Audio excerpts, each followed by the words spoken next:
श्रीमान् वेङ्कटनाथार्यः कवितार्किककेसरी वेदान्ताचार्यवर्यो मे सन्निधत्तां सदा हृदि अस्मद्गुरुपरम्परायै नमः। நேத்தி அன்விதா விதானவாதம் அபிதான்மயவாதம் அப்படின்றத பத்தி பார்த்தோம். அதுலயும் அன்விதா விதானம்னா என்னது? பல சொற்கள், அந்த சொற்களினால் அப்பொருள் நினைவுபடுத்தப்படுகிறது. அந்த மாதிரி ஞாபகம் வந்ததுன்னாக்க அதன் பிறகு அந்த ஒவ்வொரு பதங்களுக்கும் நமக்கு அன்வயம் முதல்ல வராது. அதுக்கப்புறம் ஆகாங்ஷா, சந்நிதி, யோக்கியதா இதை கொண்டு நாம அன்வயம் பண்ணிக்கணும். அர்த்தத்தை பண்ணிட்டு இது சரியானது, இதன்னா ஒண்ணுக்கு ஒண்ணு அன்வயிக்கும் அப்படின்னு அர்த்தம் பண்ணிக்கணும். அர்த்தம் பண்ணிட்டு அதுக்கப்புறம் வாக்கிய தாத்பரியத்தை, வாக்கியார்த்தத்தை தெரிஞ்சுக்கணும். அதனால வாக்கியார்த்தத்துலதான் சக்தி அப்படின்னுட்டு பிரபாகர மீமாம்சகால் சொல்றார். இத எம்பெருமானாரும் அங்கீகரிச்சிருக்க. அதே மாதிரி பாஷ்யக்காரரும் அது சுவாமி தேசியனும் அங்கீகரிச்சிருக்க. ஆளந்த மூர்தன்யமா சாதிச்சிருக்க அப்படின்லாம் நேற்று பார்த்தோம். இப்ப அதன் பேர்ல அவ என்ன பண்றா, சில பேர் நம்மளை பார்த்து தோஷம் சொல்றா, அன்விதா விதானவாதத்துல தோஷம் சொல்றா. இது பாட்ட மீமாம்சகால், நையாயிகால் அவெல்லாம் தவறு சொல்றா. என்ன தவறு சொல்ற அப்படின்னு கேட்டாக்கா, நீங்க என்ன சொன்னீங்க, முதல்ல பதத்தினுடைய பொருள், அதன் பிறகு ஆகாங்ஷா, சந்நிதி, யோக்கியதா இவைகளான சம்சர்க்கம், அதன் பிறகு வாக்கியார்த்தம் வருது. அந்த வாக்கிய தாத்பரியம் வரைச்ச திருப்பி பதார்த்தம் வருது. இப்போ முதல்லயும் பதார்த்தம், திருப்பியும் பதார்த்தம். பதார்த்தம் வந்ததுன்னா திருப்பி ஆகாங்ஷா, சந்நிதி, யோக்கியதா, திருப்பி வாக்கியார்த்தம், திருப்பி பதார்த்தம். இதுக்கு சக்கரகம் அப்படின்னு அதுக்கு தோஷம் பேரு. சக்கரகம், தர்க்கத்துல நிறைய தோஷம் சொல்லலாம். தர்க்கத்தை அதுல சக்கரகம் சுத்திலே இருக்கு. இப்படி இது ஆனா அது, அதுக்கப்புறம் அது, திருப்பி அது, திருப்பி இதே நிற்கும். கட்டகுட்டியாம் பிரபாதா அப்படின்னு அப்ப என்ன பண்ணானா, இதுல வரி, அந்த டோல்கேட் போட்டிருக்கு பாருங்க, அந்த டோல்கேட்ல மாட்டிக்க கூடாது, என்னத்துக்கு ரூபா கொடுக்கணும் அப்படின்னு சொல்லிட்டு குறுக்கு வழியா எப்படியோ சுத்தின்னு வந்தானோ. சுத்தின்னு வந்தா கடைசியில் அந்த டோல்கேட்லயே நிற்கிறான். இதுக்கு கட்டகுட்டியாம் பிரபாத்தான்ற பிரயாசம் பண்ணுவார். அந்த மாதிரி நீ பதார்த்தம் அப்படின்னு ஆரம்பிச்சியானாக்க வரிசையா பதார்த்தம் தெரிஞ்சுக்கிறது, திருப்பி ஆகாங்ஷாதிகள், அதன் பிறகு வாக்கியார்த்தத்துக்கு வரணும், திருப்பி பதார்த்தத்துல தான் முடியணும். இப்படியே திருப்பி பதார்த்தம் வந்ததுன்னா திருப்பி ஆகாங்ஷாதி வரும். ஏன்னா இந்த மாதிரி வந்ததுன்னு சக்கரகம்ன்ற தோஷம் வரும். அதனால அந்த தோஷத்துக்கு என்ன சமாதானம் சொல்ல முடியும்? அதனால ரெண்டாவது என்ன அப்படின்னாக்கா, அந்யோன்யாசிரியம் ஒண்ணு. பதார்த்தங்களை தெரிஞ்சிருந்தாதான் ஆகாங்ஷா, சந்நிதி, யோக்கியதா அதெல்லாம் சரியா வரும். ஆகாங்ஷா, சந்நிதி, யோக்கியதைய தெரிஞ்சிருந்தாதான் பதார்த்தம்ன்றது சரியாகும். இப்ப தெரிஞ்சிருந்தா அது வரும், அதை தெரிஞ்சிருந்தா இது வரும். இப்ப எதை முதல்ல தெரிஞ்சுக்கிறது?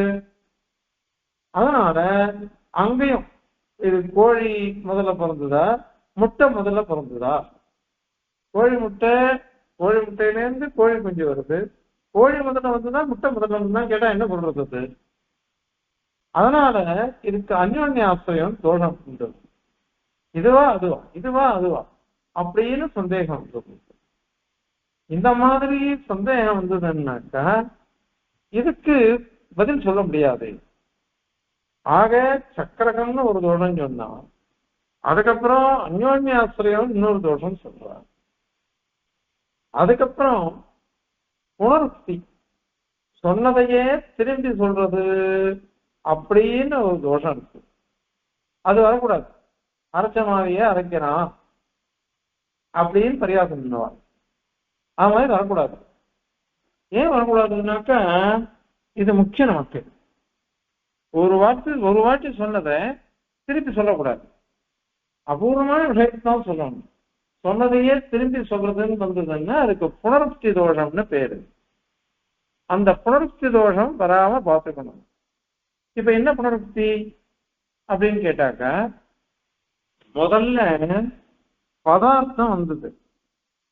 முதல்ல பதார்த்தம் வந்த உடனே திருப்பியும் வாக்கியார்த்தம் சொல்லச்சு திருப்பி பதார்த்தம் வரணும்.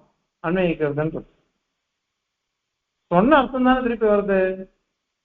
முதல்ல பதார்த்தம் சொன்னேன், இப்ப திரும்பவும் பதார்த்தம் வந்துடுறதே கடைசியில. அப்ப திரும்பி சொன்னதையே திரும்பி சொல்றது அப்படின்னுட்டு புனருக்தி தோஷம்.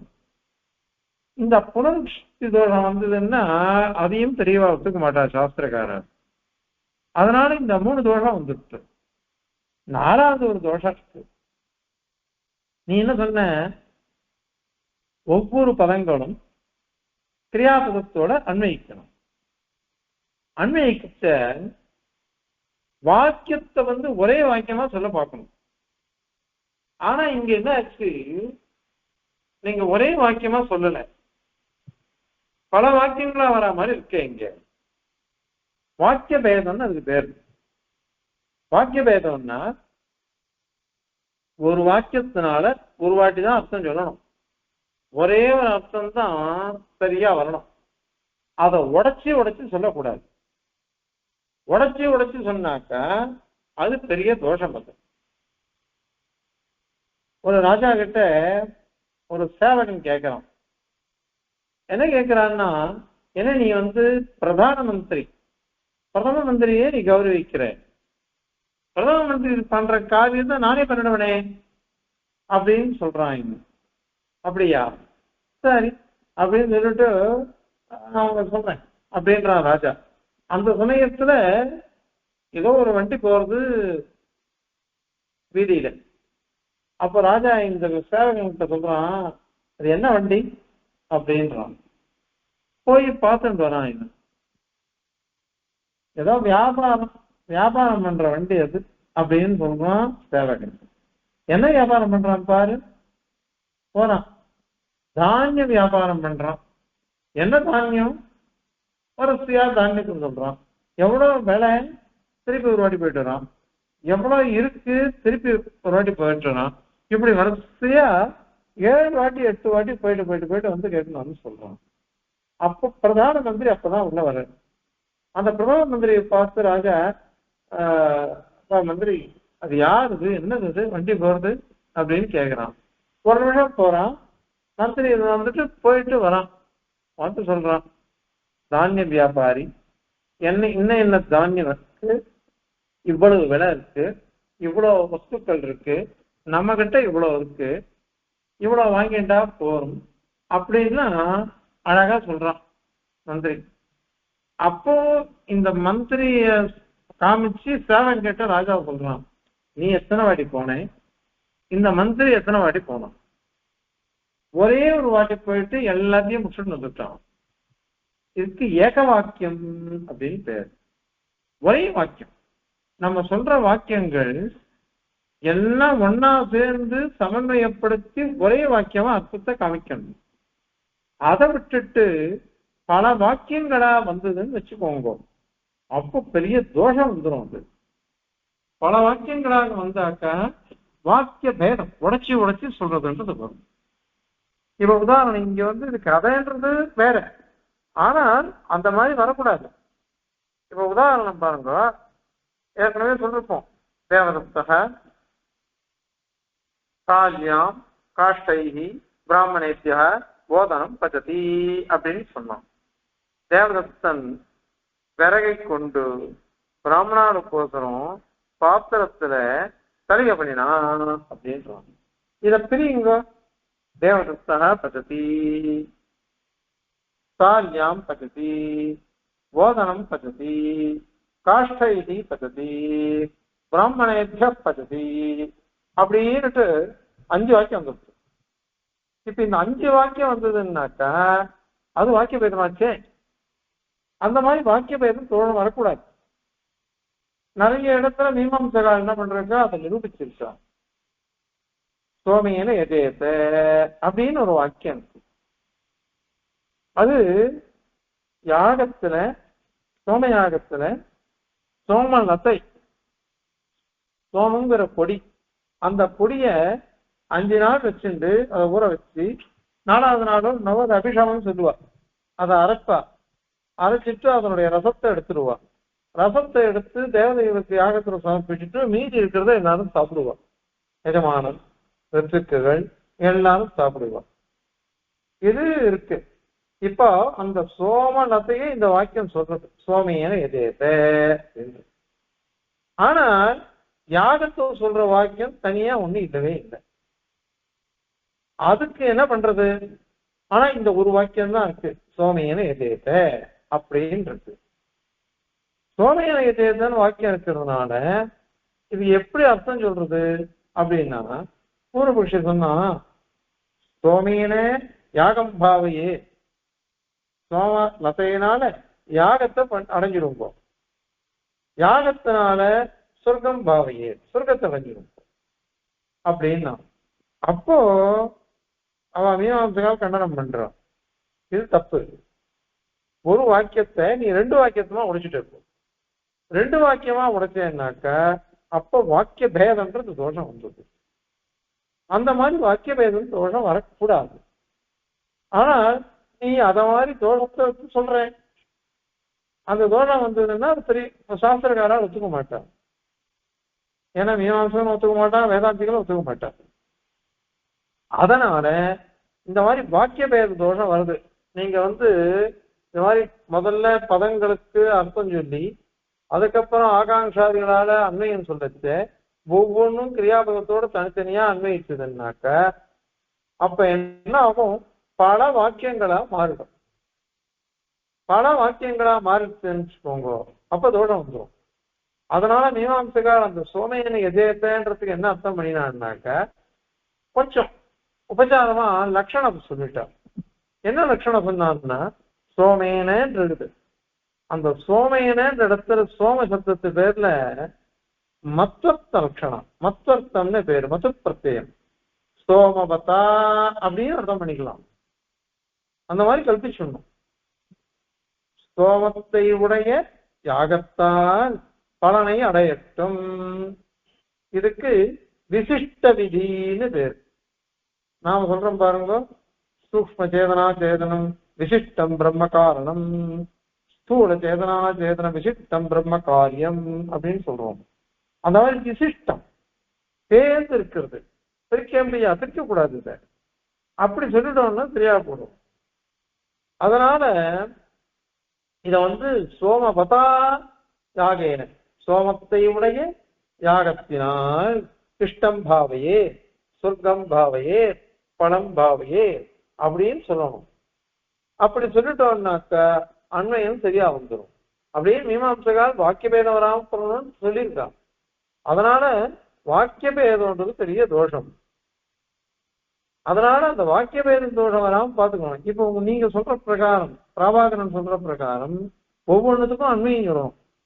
ஒரு கிரியாபதம், ஒரு பதம், ஒரு கிரியாபதத்துக்கும் ஒரு பெயர் சொல்லுக்கோ அல்லது கர்ம வாக்கியெல்லாம் இருக்கு பாருங்க, அந்த பதத்துக்கெல்லாம் சொல்லச்சு. அப்ப சொன்னனே, தேவதத்தா பச்சதி, ஓதனம் பச்சதி, காஷ்டைஹி பச்சதி, பிராமணேபிய பச்சதி, சாரியாம் பச்சதின்னு சொன்னா ஒரு வாக்கியத்துக்கு 5 வாக்கியமா எடுத்து, இதனால இந்த வாக்கிய பேதம் தோஷம் வந்துருமே. இந்த மாதிரி வந்ததுன்னாக்க இது எப்படி அன்வயிக்கும்? ஆக முதல்ல சக்கரகம் அப்படின்னு ஒரு தோஷம் வரும்னா, 2வது அந்யோன்யாசிரியம் அப்படிங்கிற ஒரு தோஷம் வரும்னா, 3வது புனருக்தின்னு ஒரு தோஷம் வரும், 4வது வாக்கிய பேதம்னு ஒரு தோஷம் வரும்.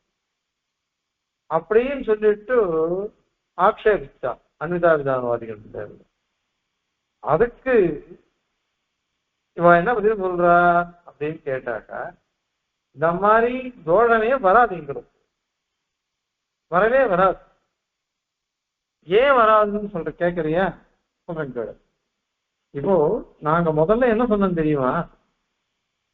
ஒரு வாக்கியத்தை கேட்கச்சு அந்த பொருள் இருக்கு பாருங்க, பதத்தினுடைய பொருள்ன்றது அது நினைவுபடுத்தப்படுகிறதுன்னு தான் சொல்றோம். அந்த பதத்தினுடைய பொருள் சொல்லப்படுகிறது நாங்க சொல்லல. நினைவுபடுத்தப்படுகிறது. அபிதாய சக்தி இல்லை, ஆபிதாய சக்தி இல்லை, ஸ்மாரக சக்தி அப்படின்னு தான் சொல்லிருக்கோம். ஸ்மாரக சக்தியை சொல்லச்ச அதுல நீங்க கேட்கிற கேள்வியே வராது. அது நீங்க கேட்கிற கேள்வியே வராது. ஏன்னா நாங்க ஸ்மாரக சக்தின்னு தான் சொல்லியிருக்கோம். ஸ்மாரக சக்தின்னு சொன்னதுனால என்ன பிரயோஜனம் அப்படின்னாக்கா, ஒரு சப்தத்தினுடைய பொருள் இப்பதான் எனக்கு தெரியறது, புதுசா தெரியறதுன்னாக்கா ஆபிதானிக சக்தி அது. அதாவது அந்த சப்தமானது இப்பதான் எனக்கு அர்த்தத்தை சொல்றது அப்படின்னு நம்ம அர்த்தம் பண்ணிப்போம். ஆனால் நாங்க அதை மாதிரி சொல்லலை. இது ஏற்கனவே தெரிஞ்ச விஷயம். தெரிஞ்ச விஷயத்த இப்ப நமக்கு ஞாபகப்படுத்துறதுன்னு தான் சொல்றோம். அதனால சப்தத்தினால அது தெரியலை, சப்தத்தினால அது தெரியவே இல்லை. வேற எதனால தெரிஞ்சது? ஒரு நினைவு, சம்ஸ்காரம், ஸ்மிருதி, அதனாலதான் வந்தது அது.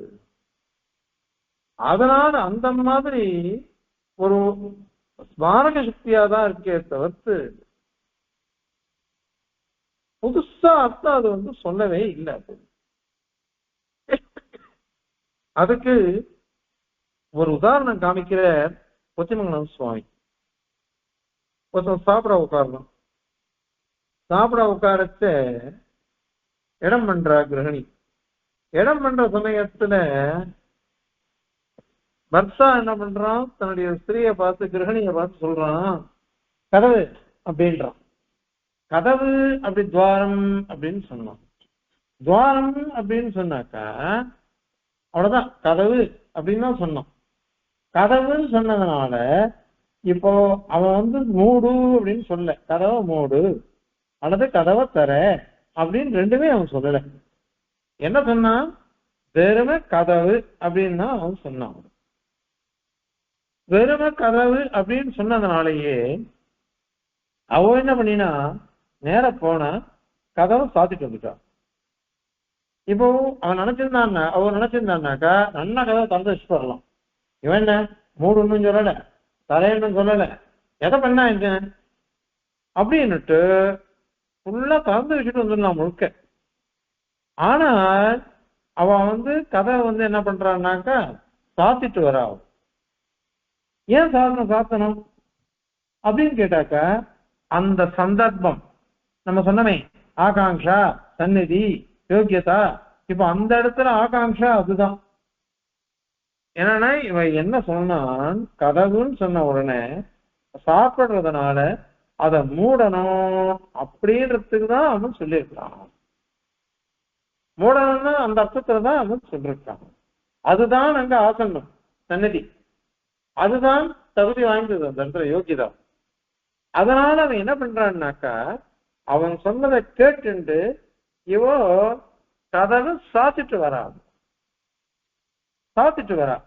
அதனால இப்ப என்ன எடுத்துனாக்கா, இந்த இடத்துல சப்தத்துக்கு அர்த்தம் இல்லை, சப்தத்துக்கு இங்க காரியமே கிடையாது. துவாரம், கதவு அப்படின்றது ஒண்டிதான் அவனுக்கு வந்தது, உடனே இவ புரிஞ்சுண்டு பண்ணினான். இதுக்கு மீமாம்சகாலாம் என்ன சொல்றான்னாக்கா, அர்த்த அத்தியாகாரம் அப்படின்னு சொல்றான். அர்த்தத்தை நம்ம எடுத்துக்கிறது, அத்தியாகாரம் பண்ணிக்கிறது. சில இடத்துல சப்தத்தையே அத்தியாகாரம் பண்ணிப்போம், சில இடத்துல சப்தத்தையே அத்தியாகாரம் பண்ணிப்போம். நம்ம இந்த இது உண்டு,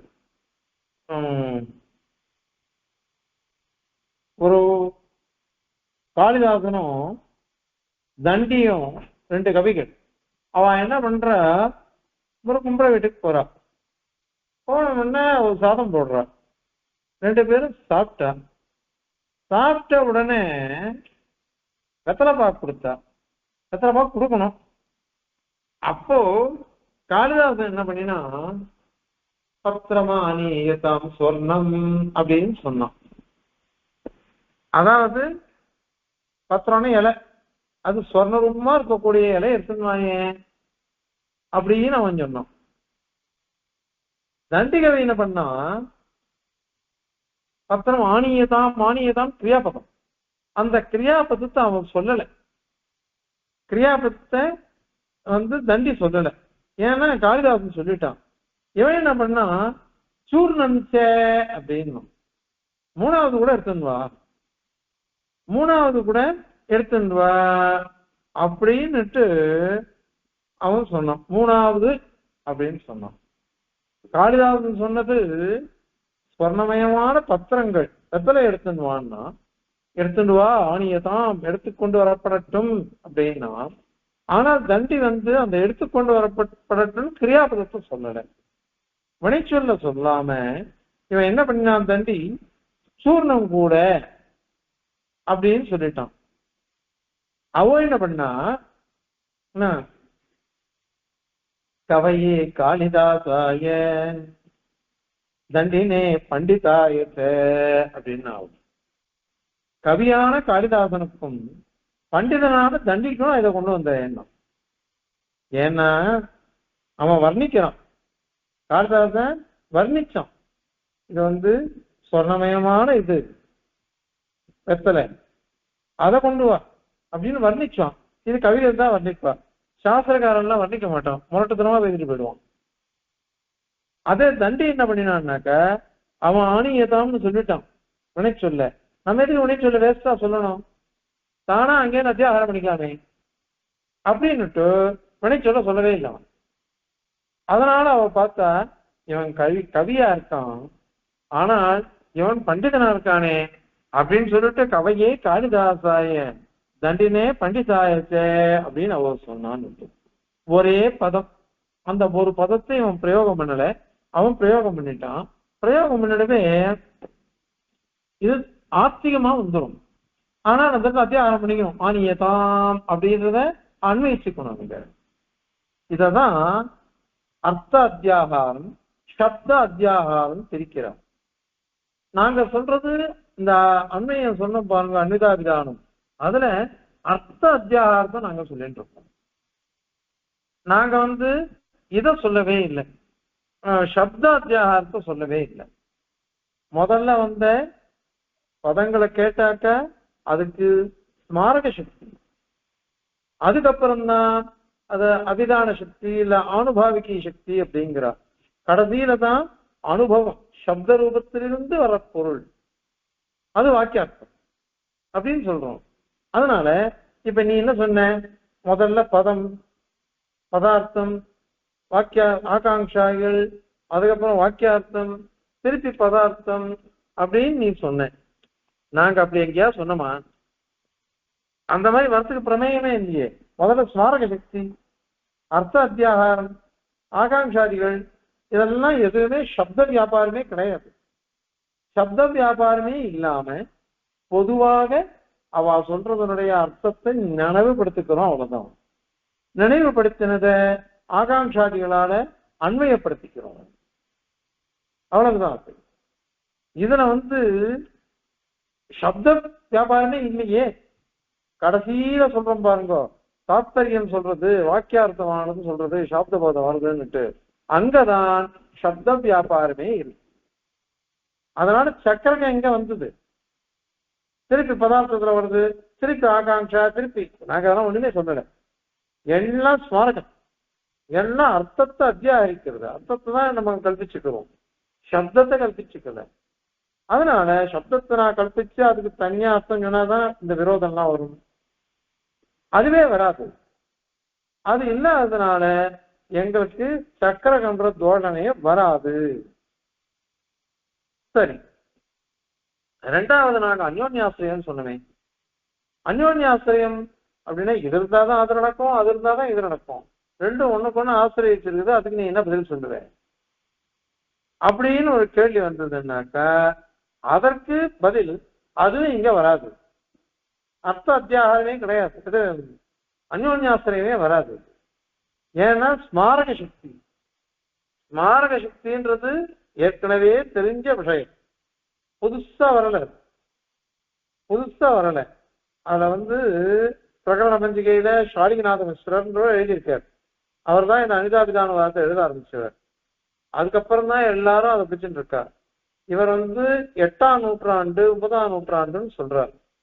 ஷாலிகநாதாச்சாரியர், ஷாலிகி மிஸ்ரர், ஷாலிகாச்சாரியர், ஷாலிகநாத மிஸ்ரர் அப்படின்னா அது திருநாமம். ஐயா இது ஞானிகளை வாழலாம் அப்படின்ற அந்த ஆச்சாரியர் சொல்லும் பொழுது முதல்ல ஸ்மாரக சக்தி வருது, நினைவுபடுத்தப்படுகிறது. ஆனால் ஒண்ணுக்கு ஒண்ணு அன்வயிக்கவே இல்லை. அனன்மை அன்வயிக்காம பொதுவாக பொருளானது நினைவுபடுத்தப்படுகிறது. நினைவுபடுத்த பொருள் ஏற்கனவே அர்த்தம் தெரிஞ்சாச்சு. தெரிஞ்ச பதங்கள் பொருள்கள் அதற்கு இப்ப நினைவு மாத்திரம்தான் ஸ்மரிக்கப்படுகிறது. அதன் பிறகு ஆகாங்ஷா, சந்நிதி, யோக்கியதை இவைகளால அண்மையும் தெரியப்படுறது. அண்மையும் தெரிஞ்சாதான் பதத்தினுடைய அர்த்தம் தெரியும். பதத்தினுடைய அர்த்தம் தெரிஞ்சாதான் அண்மையும் தெரியும். நீ சொன்ன, நாங்க அப்படி சொல்லவே இல்லையே. நாங்க என்ன சொன்னோம்?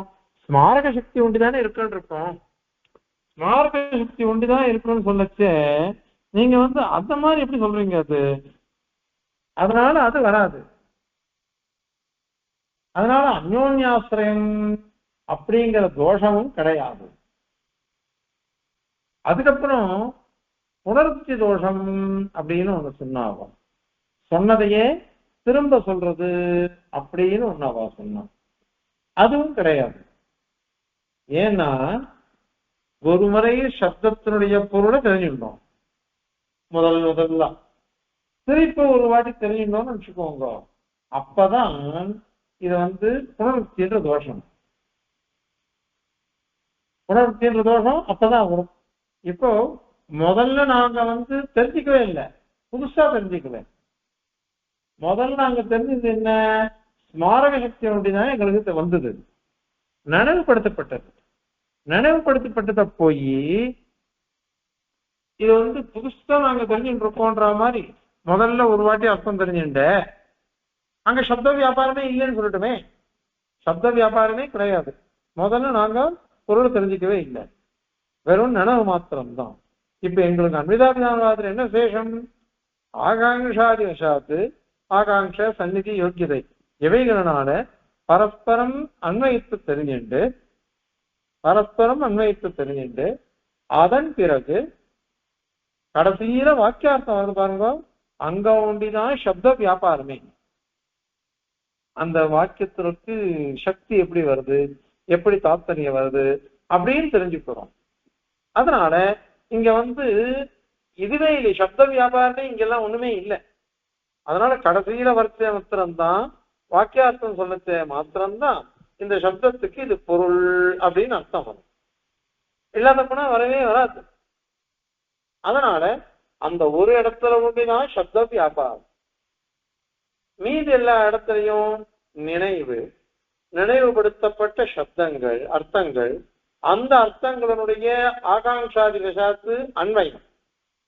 அதுக்கப்புறம் அன்வயத்தை அடைந்த பதார்த்தங்களுக்கு தாத்பரியம். அந்த தாத்பரியம் சொல்லச்சே ஒன்றிதான் சாப்த போதம், சப்த வியாபாரம் அப்படின்னு சொல்றோம். அதுக்கு மேல ஒண்ணும் கிடையாது.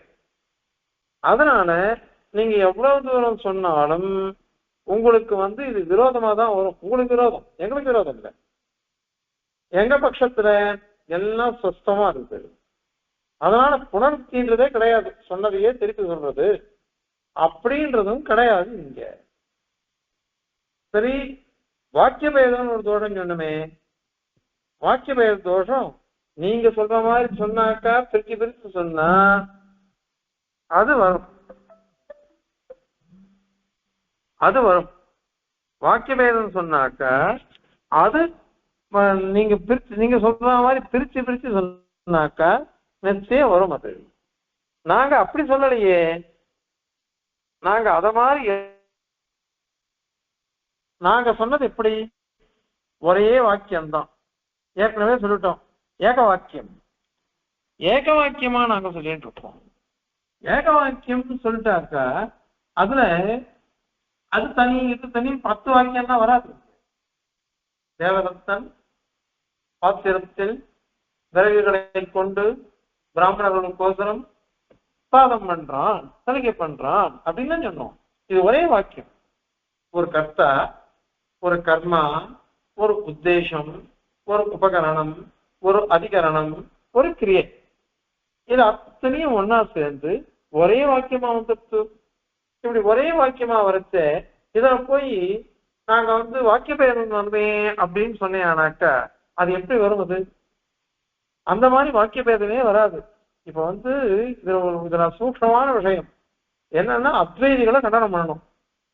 அத்வைதிகளை கண்டனம் பண்றதுக்கு இதுதான் சரியான வழின்னுட்டு பாஷ்யக்காரர் எடுத்துட்டு இருக்காரு, ஆளவந்தார் எடுத்துட்டு இருக்காரு. ஏன் அப்படி அப்படின்னாக்கா நேத்தியே சொன்னோம், அவ அகண்டைகார்த்த போதகம் அப்படின்றான். வெறும் சன்மாத்திரம், வேற ஒண்ணுமே கிடையாது. எந்த சப்தம் சொன்னாலும் அப்படிதான் வருதுன்னு அவ சொல்றான். அதை கண்டிக்கணும். நிர்விசேஷம் பிரம்ம அப்படின்னு சொன்ன ஒண்ணு. இன்னொன்னு அவ சொல்ற, எத்தனையோ வாக்கியங்கள் இருக்கு உபனிஷத்துக்கள்ல. அதுல ஒரு 4 வார்த்தை சப்தமசி, அகம் பிரம்மாஸ்மி, அயமாத்மா பிரம்ம, பிரஜானம் பிரம்ம, இது மாதிரி ஒரு 4 வாக்கியங்களை இருக்குண்டு இத மகா வாக்கியங்கள் சொல்றான். இத கொண்டு இவன் என்ன பண்றான்னாக்கா பிரம்ம சத்தியம், ஜெகன் மித்யா, ஜீவோ பிரம்ம இவ நாபரஹா அப்படின்னு அவ சித்தாந்தம் சொல்லிட்டு இருக்காங்க. அதை இப்ப கண்டிக்கணும். இது எப்படி கண்டிக்கணும்? நீ ஏன் அதை பிரிச்ச? சப்தமசி இதெல்லாம் எதுக்கு நீ பிரிக்கிற? நீ சாராவளியில ஆரம்பணாதிகரணத்துல சுவாமி சாதிக்கிற தேசியம் தத்தத் வாக்கியைக தேச ஸ்வரச இதி முதா கல்பயந்தஸ்து முக்தாக சர்வஸ்ருத்யைகரஸ்ய பிரணயிபிஹி அதரீ சக்ரிரே தத்துவ வித்திஹி அப்படின்னு சாதிக்கிறார். நீங்க எப்படி சொல்றீங்க தெரியும்? ஏகதேசத்தை எடுத்துட்டு அதனுடைய பொருள் ஒண்டிதான் சரி, அது ஒண்டிதான் பொருள், அந்த பொருள் ஒண்டிதான் சரி அப்படின்னு நீங்க சொல்றீங்க. அந்த பொருள் ஒண்டிதான் சரி அப்படின்னு நீங்க சொல்றீங்க. அந்த பொருள் ஒண்டிதான் சரின்னு சொல்றது ரொம்ப தவறு. ஏன்னா ஏகதேசத்துக்கு யாரா பிராமணியம் ஒத்துப்பாளா? ஏகதேசத்துக்கு யாருமே பிராமணியம் ஒத்துக்க மாட்டா. அதனால தத்தத் வாக்கிய தேச ஸ்வரசம், அந்த வாக்கிய ஏகதேசத்துக்கு சுவாரஸ்யம் இருக்குதுன்னு நீங்க கல்பிச்சுட்டு இருக்கீங்க. நாங்க அப்படி கல்பிக்கிறது இல்லையே. சர்வஸ்ருதி ஐக்கரஸ்யம், அனைத்து ஸ்ருதிகளுக்கும் ஐக்கரஸ்யம் சொல்றோம். எல்லா வாக்கியங்களும் ஒன்னா சேர்ந்து ஒரே அர்த்தத்தை சொல்றது அப்படின்னு நாங்க சொல்றோம். நீங்க பிரிச்சு பிரிச்சு சொல்றதுனால உங்க பட்சத்துல வாக்கிய பேதம் வந்துடும். எங்களுக்கு எல்லாம் சேர்ந்து ஒரே ஒரு மகா வாக்கியம், ஒரே வாக்கியம், ஏக வாக்கியம், மகா வாக்கியம் அத மாதிரி வரும். அது எங்க சித்தாந்தம். உங்க சித்தாந்தமோ நீங்க தனித்தனியா சொல்றீங்க. இப்படி தனித்தனியா சொல்றதுனால உங்களுக்கு தோஷம். எங்களுக்கு அது வரவே வராது. எங்களுக்கு அது வரவே வராது. எங்களுக்கு அது வரவே வராது. அதனால நான் அந்த வாக்கிய பேதம் அப்படிங்கிற தோஷமும் இங்க வரத்துக்கு பிரமேயமே கிடையாது எங்க சித்தாந்தத்துல. எங்க சித்தாந்தத்துல அது பிரமேயமே கிடையாது. பிரமேயமே இல்லாததுனால உங்களுக்கு ஏன் இந்த மாதிரி நீங்க கல்பிக்கிறீங்க? தப்பு சொல்லணும்னு சொன்னாக்கா எதுவுமே இக்காது. நாங்க தப்பு சொல்லணும்னு சொல்லலை, எங்க சித்தாந்தம் இது. அதனால இந்த சக்கரகம் அப்படின்ற தோஷமும் வராது. அத மாதிரி புனருக்தி தோஷமும் வராது. அந்யோன்யாசிரிய தோஷமும் வராது. எதுவுமே வராம எங்க சித்தாந்தமானது சரியா வந்துடுறது, சரியா வருது. அதனால அந்த கிரமத்துல பாருங்கோ, அந்த கிரமத்துல பார்க்கணும். அதனால நம்ம சித்தாந்தம் என்னன்னு பார்த்துட்டா உங்களுக்கு புரியும். என்னன்னு புரியும். ஆக அன்விதாபிதானம் அப்படின்றதுதான் சரி. அன்விதாபிதானம்ன்றதுதான் சரியான வாக்கியம், சரியான தத்துவம். விமர்சிக்க போற, தூஷிக்க போற, அது அடுத்த ஸ்லோகத்துல வரப்போறது. அதுலயே அன்விதாபிதானவாதத்துல அனுகூலம் இருக்குன்னு சொல்ல போற. ஆனால் மூணாவது ஸ்லோகத்துல மாத்திரம் அபேதாமயவாதம் ஒத்துண்டாக்க நமக்கு விரோதம் இல்லை. ஏன்னா பாஷ்யக்காரர் அது மாதிரி சில விஷயங்களை சாதிச்சுட்டு போயிட்டார். அனுசரிச்சு அன்விதாபிதானவாதம் தான் அதை இங்க சாதிக்கிற. இப்ப பாருங்க, ஸ்லோகத்தை சேவிச்சு அதனுடைய தாத்பரியத்தை சேவிக்கலாம். ஆச்சஷ்டே பிரத்யயஸ்ச பிரகிருதிரபி மிதः சிருஷ்டவ்யுபேதம் ஸ்பஷ்டம் தண்ட்யாதி சப்தேஷு அபி தத் இதரதா விரோத பிரசங்காத் அந்யோன்ய ஸ்மாரிதார்த்த அன்விதம் அபி தததி ஸ்வார்த்தமேவம் பதானி ஸ்யான்னாதः சக்ரகாரிः ந ச புனரபிதா நாபி வாக்கியஸ்ய பேதः அப்படின்னு ஸ்லோகம். இதுல முதல்ல அன்விதாபிதானவாதம் தேசிகனுக்கு திருவுள்ளமா இருக்கிறதுனால சுவாமி அதை முதல்ல அனுவாதம் பண்ணி சாதிக்கிறார். பிரகிருதிரப்பி பிரத்யஸ்ச, பிரகிருதியும் அதாவது விபக்திகளுக்கு வரக்கூடிய பிரகிருதி பிராதிபதிகம், அதுவும் பிரத்யஸ்ச அந்த பிராதிபதிகத்து பேர்ல இருக்கக்கூடிய பிரத்யம் அல்லது திங்கந்தமோ சுபந்தமோ, அதாவது கிரியாபதமோ அல்லது சாதாரண பெயர் சொல் மாதிரி இருக்கு பாருங்கோ, அவைகம் இவைகள்லாம் மிதஹ. மிதஹன்னா பரஸ்பரம் அர்த்தம். பரஸ்பரம் சிருஷ்டம் அன்வயிச்சது. அர்த்தம் ஆச்சஷ்டே பொருளை கூறுகின்றது. நம்ம வார்த்தைகள் சப்தங்கள்லாம் சொன்னோம்னாக்கா அதெல்லாம் முதல்ல ஒண்ணுக்கு ஒண்ணு அன்வயிச்சு அர்த்தத்தை சொல்றது. இது அபியபேதம், அதாவது முதல்ல ஸ்மாரக சக்தி, அதன் பிறகு ஆகாங்காதி விஷாத்து சம்பந்தம், அதன் பிறகு வாக்கிய தாத்பரியம். எப்படி ஒத்துக்கணும்? இது அபியுபேதம். இந்த சித்தாந்தத்துல பொதுவா இதுதான் ஒத்துன்னு இருக்காது. ஏன்னா கொத்திமங்கலம் சுவாமி சாதிக்கிறார், வைதிக பிரபாகரன் அப்படின்னு சாதிக்கிறார், பரம வைதிக பிரபாகரன். அதனால அவா பட்சத்துல இது மாதிரி இருக்கு. அதுல நிறைய விஷயங்கள் நாம் எடுத்துட்டு இருக்கோம், அவ சொல்றதுதான் நிறைய எடுத்துட்டு இருக்கோம். சில விஷயங்கள் அவள்கிட்ட கண்டனம் பண்றோம், பல விஷயங்கள் நாம எடுத்துட்டு இருக்கோம். அது இவ்வாறு அன்விக அபிதானம், இப்படி பதார்த்தங்கள் ஒண்ணுக்கொண்ணு அன்வைச்சு தாத்பரியத்தை சொல்றதுன்றது பாருங்க, அது தண்டியாதி சப்தேஷபி ஸ்பஷ்டம். தண்டி, ஞானி, இந்த மாதிரி சப்தங்கள்லாம் சொன்னோம்னு வச்சுக்கோங்க, அதுல கூட ஸ்பஷ்டமா தெரியுது. இத மாதிரி ஒத்துக்காட்டா என்ன ஆகும் அப்படின்னா, இதரதா நீ இத மாதிரி ஒத்துக்கல என்ன தீவிரோத பிரசங்காது. நமக்கு அனுபவம் இருக்கு பாருங்க, எப்படி ஞானம் நமக்கு வரதோ அந்த அனுபவம், அதுதான் ஞானம், அது விரோதமா போயிடும். ஏன்னா நம்ம அப்படிதான் அனுபவிச்சுட்டு இருக்கோம். வாக்கியார்த்தத்துலதான் நமக்கு தாத்பரியம் தெரியுது. என்ன லட்சணம் நேற்றுலாம் சொன்னோம், கங்காயாம் கோஷகா, கங்காயாம் மத்யா, இத மாதிரி இடத்துல எல்லாம் அன்விதாபிதானம் தான் இருக்குது, அபிகித அண்மை என்றது கிடையாது. அதனால அந்த இடத்துல விரோதம் வந்துடும். அந்த அனுபவத்துக்கு விரோதம் வந்துடுறதுனால அதை ஏத்துக்க கூடாது அப்படின்ட்டு அவளுடைய பட்சம் தவறு. இதான் ஏத்துக்கணும். அது மட்டும் இல்ல, இந்த பதங்கள்லாம் எப்படி வருது அப்படின்னு கேட்டாக்கா, அந்யோன்ய ஸ்மாரிதார்த்த அன்விதம். முதல்ல ஸ்மாரக சக்தி தான் நமக்கு சின்ன வயசுலேருந்து கற்றுக் கொடுத்துருக்கான். எந்த சப்தத்தை சொன்னாலும் அதுக்கு பொருள் நமக்கு அபியாசம் பண்ணி கற்றுக் கொடுத்துட்டார். அந்த கத்துனுடைய பொருள் நமக்கு மனசுல வந்துடுறது.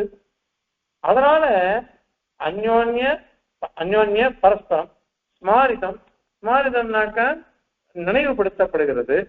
அந்த எது நினைவுபடுத்தப்பட்டது? பொருள், அர்த்தங்கள்.